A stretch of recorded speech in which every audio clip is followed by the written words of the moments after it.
Hello. Hello. My name is Vanessa Berhe. I'm the president of an organization called One Day Seum, working to promote press freedom and human rights in Eritrea, and attempting to be a voice of a people who have been silenced by the Eritrean regime.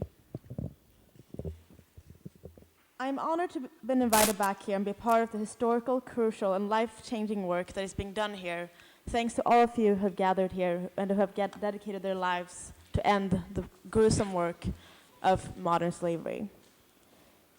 How many were here last year when I talked about how Eritrean refugees were being kidnapped and held for ransom in basements in the Sinai Desert between Egypt and Israel?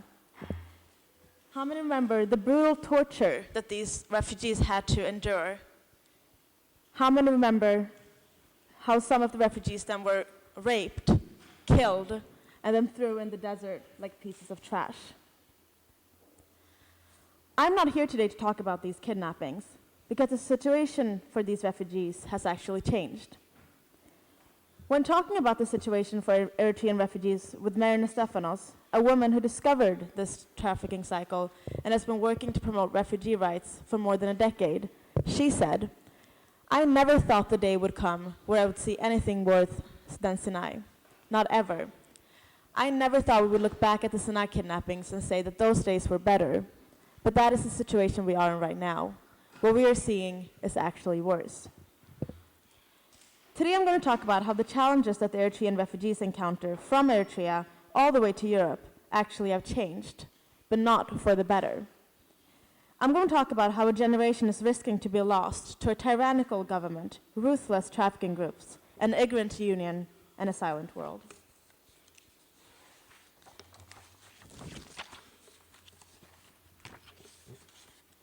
We're facing one of the worst humanitarian crises of our times. Never have this many people been displaced, both within their countries and outside. The Eritreans consist one of the biggest groups coming to Europe every year. Over 5,000 people flee every month, many of them hoping to come to Europe, and many of them dying on their plight. So why are so many people fleeing such a little country, and why are so many of them dying in their way? Eritrea is considered to be one of the worst dictatorships in the world. When it comes to political rights, civil liberties, press freedom, political and religious freedom in general, they get some of the worst ratings when it comes to all the different major human rights listings done every year.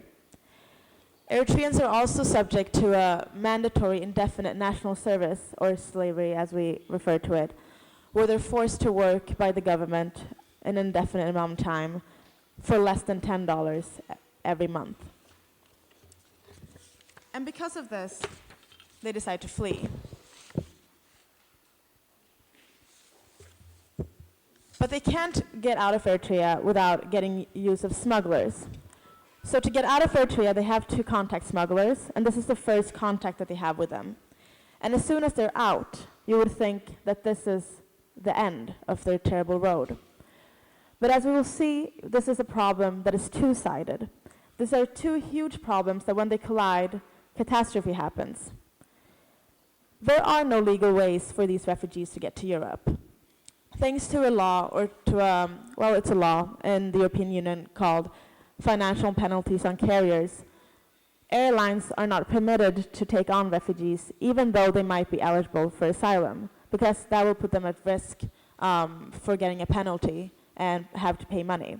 And they don't see any need of putting their company at risk for that. So how do they get to Europe? As you'll see at the beginning of the line, they start from Eritrea, and most of them, not all of them, end up in Italy.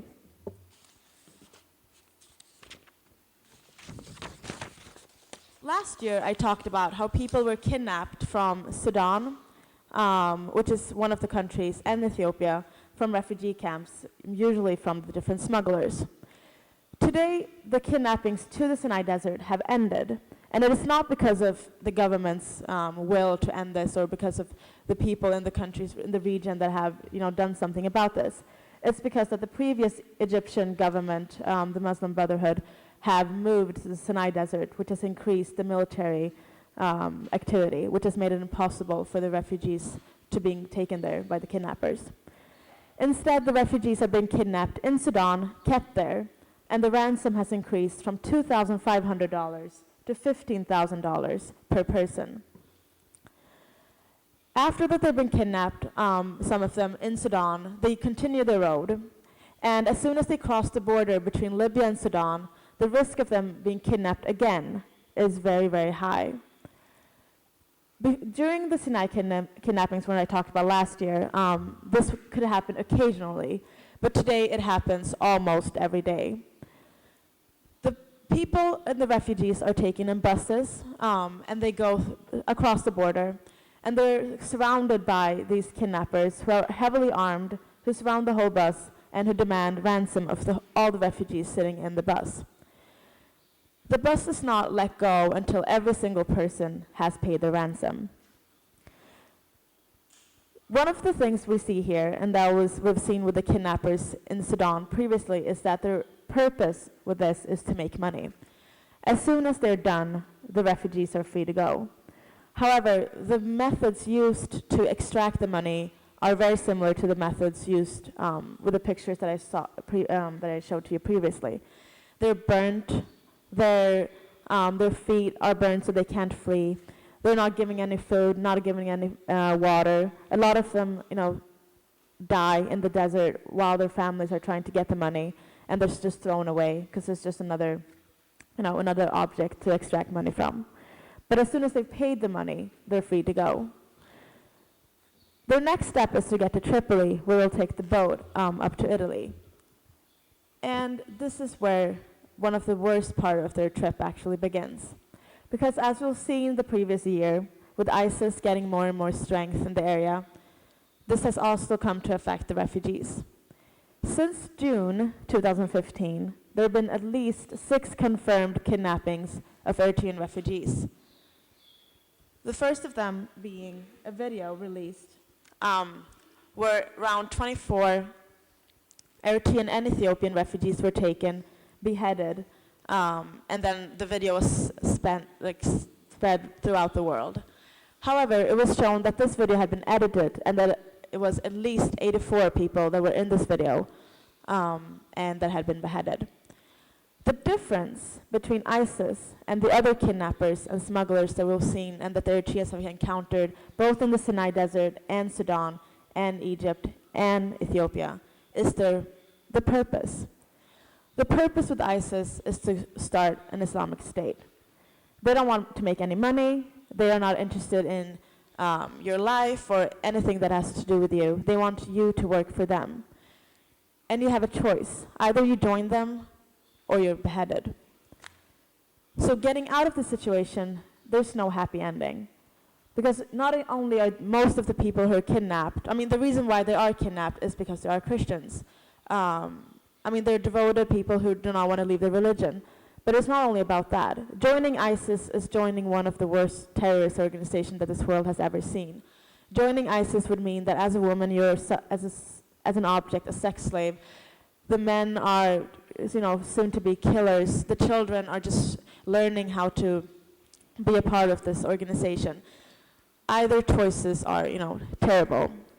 So one of the reasons why Mer and Stefanos argued that what's happening right now is actually worse is because these people have they can't see any light in the end of the tunnel, if that's the right saying here. And today there are 500 Eritrean refugees that are currently being held by ISIS in Libya. After this, they have to take the boat from Tripoli to Italy.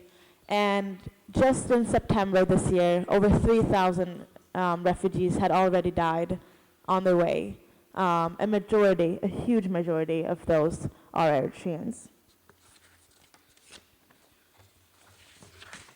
So when we're looking at the reasons to why this is happening, if you look at the EU policies and what the discussion has been right now, is that many people are focusing on the kidnappers. And that's right. The kidnappers are terrible, terrible people. They're the reason to why these people are kidnapped. But as we saw with the Sinai kidnappings, they are replaceable. They're only consequences of 2 bigger problems that when they collide, create catastrophe. The reason to why these people flee is because there's a political crisis in Eritrea. There are no human rights. The people have no freedom of the present or the future. But the reason to why they actually have to risk their lives and why so many of them have to take on these terrible, dangerous routes is because there are no legal ways to get to Europe. If we manage to solve these two issues, we can manage to stop these kidnappings, we can manage to stop the smugglers, and we can manage to give these people the right to own their own life and their own future. Thank you.